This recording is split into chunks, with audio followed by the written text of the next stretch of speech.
So guys, magandang umaga. So for today's video, magmumukbang tayo. So ang mumukbangin natin today ay itong isdang tanga.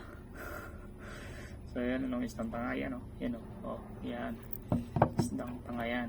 Kasi pumasok sa data. So ito lang muna ang mumukbangin natin kasi nga tinatamad tayong magluto. Saka inaantok na rin ako. So naisipan ko lang naman siya na na mumukbang ngayon pang almusal. So yan, buksan natin to guys.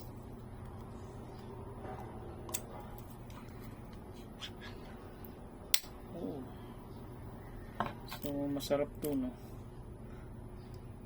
Yan, sabaw natin yan guys. Nakakamiss lang kasi masarap kumain ng masarap mag-ulam nito pagka bihira mo lang siyang ulamin. Pero naranasan ko rin to nung kasagsagan ng lockdown. Halos sardinas umagahan, sardinas tanghalian, sardinas hapunan.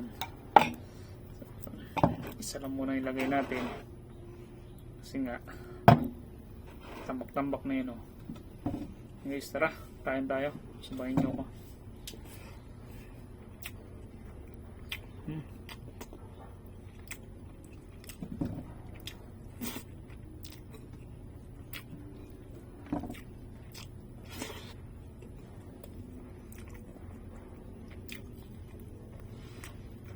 Simple lang yung ulam natin pero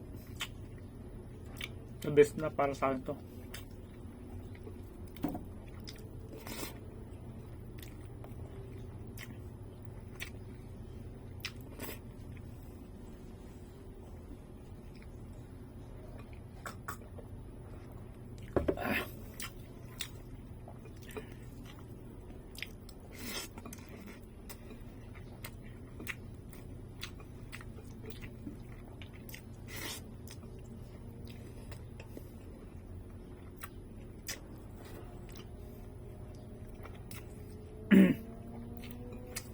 Hindi tayo prepared, no? So, mas masarap sana kung may to tamang kamatis. Bigla na kasi. So naka-edit na kasi ako kanina. So naisipan ko lang ay video.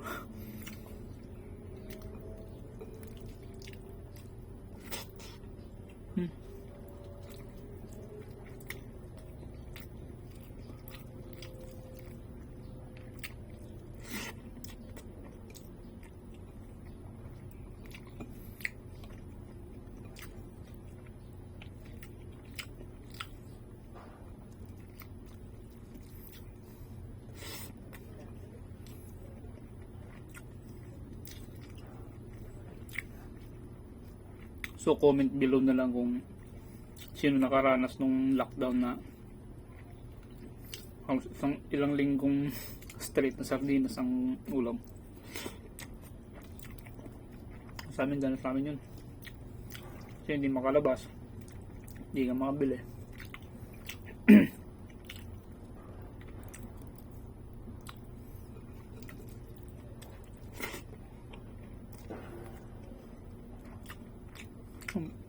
Salita lang sila nung nung noodles.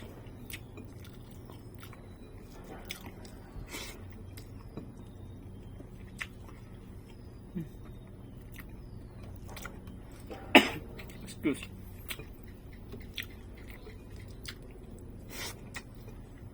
Naubos na rin, no? Isang platong kanin.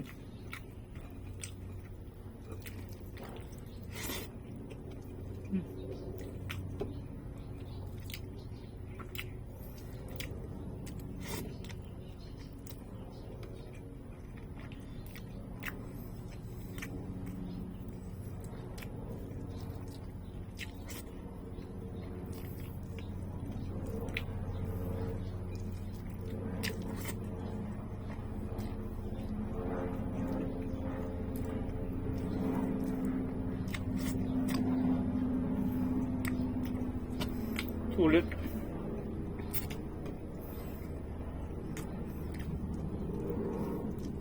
Sa lahat ng minubang ko, ito yung pinakamahal.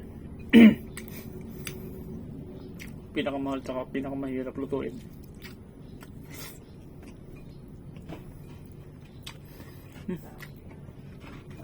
Guys, thank you.